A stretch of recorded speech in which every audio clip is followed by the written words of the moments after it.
সংবাদের শুরুতেই দেখে নেব আজকের শিরোনাম। মেয়েদের সরিয়ে নিয়ে রাজনীতি হয় না, কসবা গণধর্ষণ কাণ্ডে বিরোধীদের জবাব তৃণমূলের।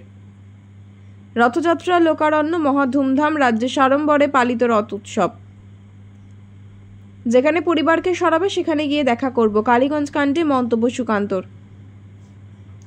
কসবা গণধর্ষণ কাণ্ড, সেই রাতে কলেজের ভেতরে ঠিক কি ঘটেছিল নির্যাতিতার সঙ্গে।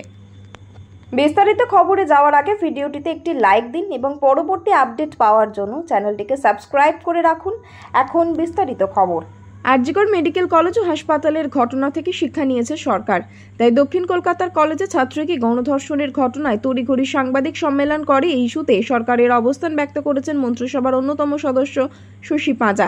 সঙ্গে ছিলেন তৃণমূলের রাজ্য মুখপাত্র কুণাল ঘোষ ও তৃণমূল ছাত্র পরিষদের রাজ্য সভাপতি তৃণাঙ্কুর ভট্টাচার্য।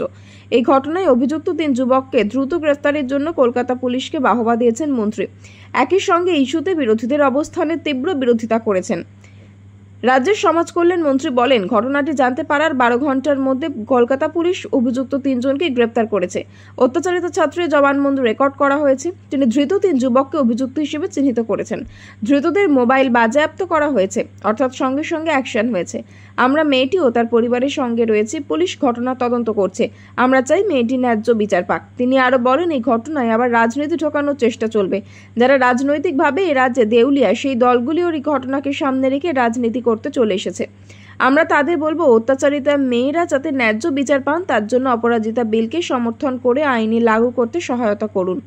এটা মানুষেরও দাবি। ন্যায্য দাবি থাকলে আপনারা রাস্তায় বাদরামও করবেন না। কোনো রাজ্যে এমন ঘটনা কটা ঘটেছে তা নিয়ে রাজনীতি হয় না, আর মেয়েদের শরীর নিয়েও রাজনীতি হয় না। কোনো অত্যাচারিতা মেয়ের কাছে সঙ্গে সঙ্গে ন্যায় বিচার পৌঁছানো উচিত।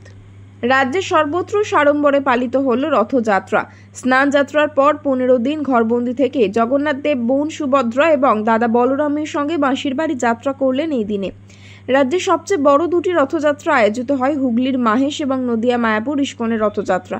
পাশাপাশি হুগলির গুপ্তিপাড়া রথযাত্রা এবং কলকাতার ইস্কনের রথযাত্রাও বেশ নাম করা। প্রতি বছরের মতোই লক্ষাধিক ভক্ত সমাগমে পালিত হলো মায়াপুর ইস্কনের রথযাত্রা। পুরীর জগন্নাথ ধামের রথযাত্রা যেমন জগৎজোড়া নাম, তেমনি মায়াপুর ইস্কনের রথযাত্রা জগৎ বিখ্যাত। সারা বছর বিভিন্ন পুঁথিগত আচার অনুষ্ঠান চলতেই থাকে মায়াপুরের ইস্কনের চন্দ্রোদয় মন্দিরে, যার মধ্যে অন্যতম রথ উৎসব। শুক্রবার মহাসমারোহে দেশ বিদেশের ভক্তের উপস্থিতিতে মায়াপুর ইস্কনের রাজপুর জগন্নাথ দেবের মূল মন্দিরে সকাল থেকেই চলে পুজো। পরবর্তীতে মূল মন্দিরে স্নান করিয়ে জগন্নাথ দেব, বলরাম এবং সুভদ্রাকে তোলা হয় রথে। বর্ণাঢ্য শোভাযাত্রার মধ্যে দিয়ে রাজপুরের মন্দির থেকে 5 কিলোমিটার রাস্তা অতিক্রম করে মায়াপুর ইস্কনের চন্দ্রোদয় মন্দিরের অস্থায়ী মাসির বাড়িতে নিয়ে যাওয়া হয় জগন্নাথ দেবকে। রথযাত্রা উপলক্ষে এদিন মায়াপুর ইস্কনের মন্দিরে উপস্থিত ছিলেন সাংসদ জগন্নাথ সরকার, অভিনেত্রী দেবশ্রী রায় এবং রুক্মিণী মৈত্র। ইস্কনের জনসংযোগ আধিকারিক গৌরাঙ্গ দাস বলেন, 1998 সাল থেকে এই রাজাপুরের রথ উৎসব হয়ে আসছে। মায়াপুরের অধীনস্থ মূল মন্দির হওয়ার পর 28 বছর পর ধুমধামের সঙ্গে পালিত হচ্ছে রথযাত্রার উৎসব। আগামী 5 জুলাই উল্টো রথে ইস্কনের অস্থায়ী মাসির বাড়ি থেকে পুনরায় রাজাপুরের মূল মন্দিরে ফিরবেন জগন্নাথ দেব। কালীগঞ্জে নিহত বালিকা তামান্না খাতুনের পরিবারকে লুকিয়ে রাখা হতে পারে, এমনকি আশঙ্কা করছেন রাজ্য বিজেপি সভাপতি সুকান্ত মজুমদার।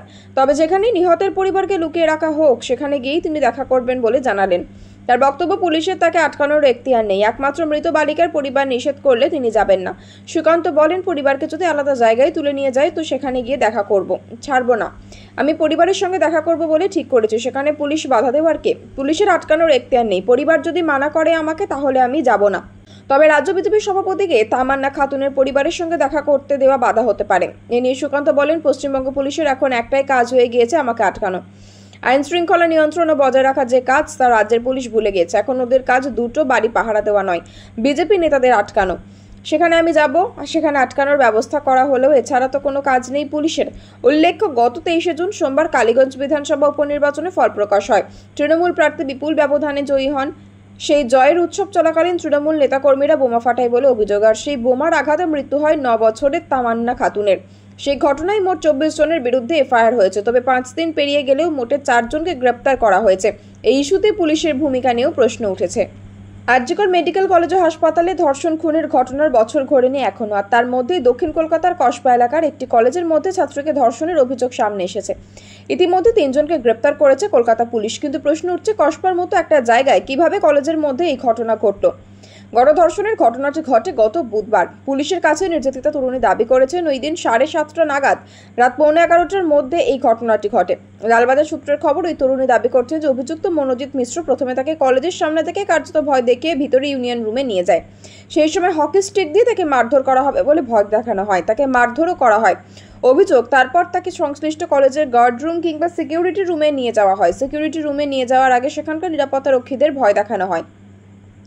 সেখান থেকে তাদের ভয় দেখিয়ে বারবার করে বলে দেওয়া হয় সেই নির্যাতিতা তরুণী যাতে কোনো রকমে সেখান থেকে পালিয়ে যেতে না পারে। তার জন্য কলেজের মূল গেটের বাইরে দুজনকে পাহারার জন্য রাখে মনোজিৎ মিশ্র। কলকাতা পুলিশ সূত্রে খবর, ওই তরুণী জানিয়েছেন এরপর প্রায় বহুক্ষণ ধরে তাকে শারীরিক ও মানসিক নির্যাতন করা হয়। তাকে নির্যাতনের প্রতিটি মুহূর্ত ক্যামেরাবন্দি করা হয়েছিল। এরপরে নির্যাতিতা তরুণীকে মনোজিৎ মিশ্র ভয় দেখিয়েছিলেন যে তিনি যদি পুলিশের কাছে কিংবা বাইরে কারো কাছে ঘটনাটি জানান তাহলে নির্যাতনের ফুটেজ সোশ্যাল মিডিয়ায় পোস্ট করা হবে। পুলিশ সূত্রে আরও জানা গিয়েছে, প্রথমে ভয় পেয়ে যান ওই তরুণীর, পরে সাহস করে গোটা বিষয়টি তার পরিবারের সদস্যদের তিনি খুলে বলেন। এরপরে বৃহস্পতিবার বিকেল 4টে নাগাদ তিনি সপরিবারে কসবা থানায় উপস্থিত হন, সেখানে লিখিত অভিযোগ দায়ের করেন।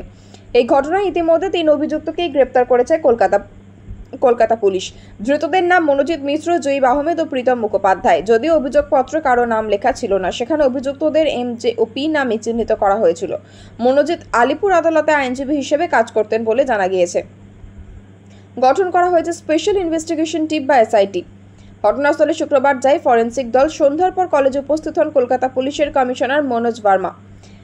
কসবা কলেজে গণধর্ষণের মূল অভিযুক্ত মনোজিৎ মিশ্র।